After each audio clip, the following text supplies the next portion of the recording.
Welcome everyone! My name is Kirill. I didn't do any videos for quite a while, and currently I plan to start a new series which I call Weeklyish Cloudy Digest.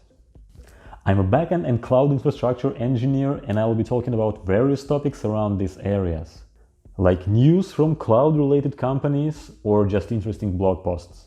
And they should be at least somehow related to these topics: clouds, backend, development. Maybe not that much of React.js, I'm sorry folks. And today I have one awesome announcement and a few interesting links to share. Let me start from the most significant announcement from the past week, at least most significant for myself. And this is a new iPhone. No, I'm just kidding. Okay, please don't leave my channel.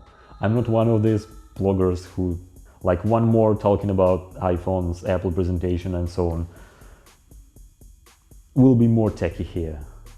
So the first announcement is not about Apple presentation. No, it's not. Let's jump to the real stuff. The first announcement is from HashiCorp. HashiCorp is a company behind Terraform, and the announcement is about Terraform Cloud. So for those of you who don't know what Terraform is, I plan to create a separate set of videos where I will guide you through this technology and how can it help you and so on, how can you use it in production scale. But here I'll just mention that Terraform is a tool for infrastructure as code management. Terraform itself exists as an open source tool from like 2014, so like quite some years already. And it is absolutely production ready. We use it to manage everything from GitHub to Google Cloud, AWS, whatever, you name it. But the thing is that they didn't have any proper tooling for collaboration before that moment. So basically, if you had more than one engineer in the company, or even if you're just one engineer but you still want to be safe, to not store the local state, to not store the state on your local machine, state is the thing which describes the infrastructure you have in Terraform. You had to create S3 bucket, you had to create DynamoDB table, and you had to make use of it. It's pretty handy, not that easy, not that easy to do, not that difficult to do, but still it sounds like a crutch. You want to have some straightforward solution, and Terraform Cloud provides it. A few months ago, like in May, I think, they released what was named Terraform Cloud Remote State Management, and it meant to solve exactly this issue. So you would have your state stored somewhere. Not on your local machine, not in S3, but in their own cloud, which is awesome. And now they extended its functionality. It's not simply state storage anymore, it is something bigger. It is kind of the full CI/CD pipeline. It can be integrated to your GitHub or GitLab, and I think Bitbucket as well. And when you create a pull request in this VCS platform, in this like Git platform, Terraform Cloud runs a build for you. And this build does Terraform plan. And then you or your peer can review not only the pull request itself, but also the result of this Terraform plan and approve or reject it. And if it's approved and the pull request is merged, automatically Terraform apply will be run. It all has very nice interface, looks like beautiful, seems to be working pretty slick. And I think this is a great step forward for Terraform. And I think that's the future. That's without any doubts. The only concern I still have, I had this concern before when just the state storage had been released, is the privacy. Because previously you had what options? You can apply from your development machine, or you can create some pipeline by your own. Maybe it's code build, or perhaps Jenkins can do similar thing as well. And Jenkins will be running in your cloud provider network anyway. Or if it is your local machine, you will have your user, which will assume some other role, and this role will have the permissions. But currently you have to give permissions to the Terraform Cloud. You have to give permissions to everything to Terraform Cloud.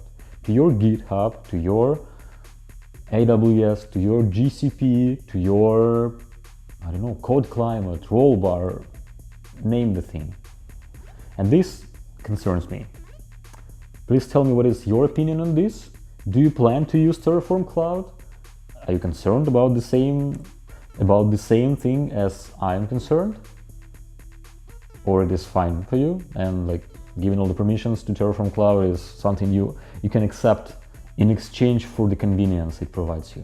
Please answer in the comments below, in the comment section below, and I will put a link to this announcement in the description, together with all other links. So please go there and check it. The second topic I want to share today is that GitHub announced that they migrated to Rails 6. Yay! Yay! Seriously, that's cool. I understand this announcement is not about clouds per se. However, GitHub is a huge platform which can be considered as cloud as well currently. You cannot run things there, but still with their GitHub Actions, it still fits the topic of cloud. Come on. And especially my background was in Ruby mostly, so I really love this announcement. But back to the topic. Here are two important parts in this news. First one, if you think that Ruby is dead, that Rails is a piece of old MVC which no one uses, that's not true. GitHub is written in Rails, in Ruby. I'm not sure how much of Rails is there, but apparently, based on the announcement, there's still Rails beneath.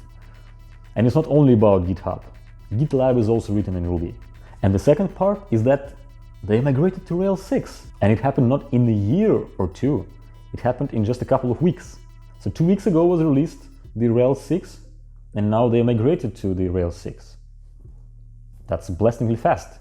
And obviously it is amazing by two reasons. First of all, I know many companies, like many companies, which hesitate with upgrades of their frameworks versions, especially major updates, not like Rails 5.2 to Rails 5.3, but that serious updates. It may take easily a year to convince management or to get the consensus among developers that this should be done. And GitHub managed to do this so quickly. Kudos. And the second reason of amazingness here is that perhaps it was smooth. I remember migrating a legacy project from Rails 3 to Rails 5. It took my team a few months of diligent work. Not weeks, months. So either GitHub system is perfectly detached and decoupled from the Rails framework, or just the Rails creators, DHH, made it like the upgrades as smooth as it can be in the world. In any case, kudos to GitHub, to Rails, good job. The next interesting link I came across this week was a video. It was published on Reddit and it is from Stack Overflow, showing language popularity from the year 2008 till the year 2018, so like for 10 years. It is not super informative and you should not derive any professional conclusions based on it, that's for sure. However, as an entertainment, it looks wonderful and really interesting to see the development in popularity. Ruby was one of the 10 most popular languages by the Stack Overflow version, but this time has passed quite a while ago. I think 2012 or something like this. And the picture for 2018 is something like I would expect. You see Python, JavaScript and Java as the topmost languages. What was actually a surprise for me is that PHP is still in top 10. How it can be? But then you see there is also R and C, not even C++, C. And yes, R. What? Where is Go? Where is Rust? Okay, where is Ruby? This I can understand, still. All in all, as I said, take it with a grain of salt. The graph is based on questions in Stack Overflow. Big number of questions doesn't mean that this language is popular in production systems. I would suppose it most likely means that these languages are taught in universities. And this sounds quite reasonable for me. I personally had C, C++, Java, R, Python in the university. Not JavaScript though. Did I have? No, I didn't have. No JavaScript. My assumption is that it's mostly students who making this traffic now. However, I might be wrong as well. Feel free to share your opinion. Maybe it's correct that R is currently one of the 10 top most popular languages in the world. The last topic we will discuss today is an article from Elastic Cloud team.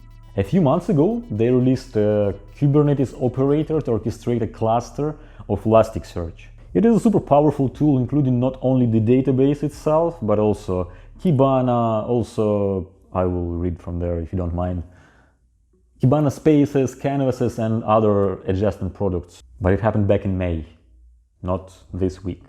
What happened this week is that they released a series of blog posts about getting started with Kubernetes, about getting started with Elasticsearch based on Kubernetes. It guides you through creating a cluster based on Minikube or Google Kubernetes engine. I haven't tried it yet, so cannot share my personal experience, but by the article it looks very sleek. I have no doubts that in production you will have tons of issues with it. It's inevitable. However, as a starting point, I believe it's definitely worth to check it out. A link to this blog post as well to all the above mentioned things will be in description. You can check it out.